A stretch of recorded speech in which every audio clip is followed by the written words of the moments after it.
Dobar dan, gledate nedeljni presek kretanja globalnog finansijskog tržišta. Prošla nedelja bila je za dolar prilično turbulentna. Američka valuta rasla i padala u odnosu na većinu najvažnijih svetskih valuta, međutim ne i u odnosu na evro. Evropska valuta imala je najveći nedeljni rast, pri kome je probila neke od važnih nivoa otpora. Međutim, ova nedelja počela je u drugačijoj atmosferi. Prethodni rast je zaustavljen i započela je korekcija. Pažnja ove nedelje, kada je u pitanju zona evra, biće usmjerena izveštaja o sektoru usluga i naravno događaje koji prate pregovore sa Grčkom.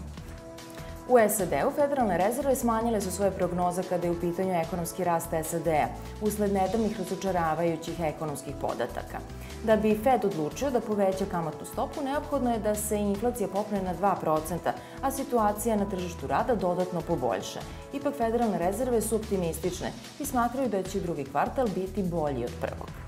Kada je u pitanju cena zlata, na nju, pored izveštaja o zaposlenosti van poljoprivrede u SAD-u koji će biti objavljen u petak, najveći uticaj će imati opšti sentiment na tržištu po pitanju stava upravo federalnih rezervi o povećanju kamatnih stopa.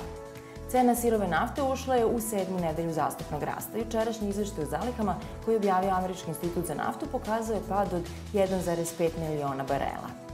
Ovo je prvi nedeljni pad zaliha od januara ove godine. U toku današnjeg dana i američka vlada objavit će svoj izveštaj o zalihama tokom prethodne nedelje. Ovo je bio nedeljni pregled kretanja globalnog finansijskog tržišta.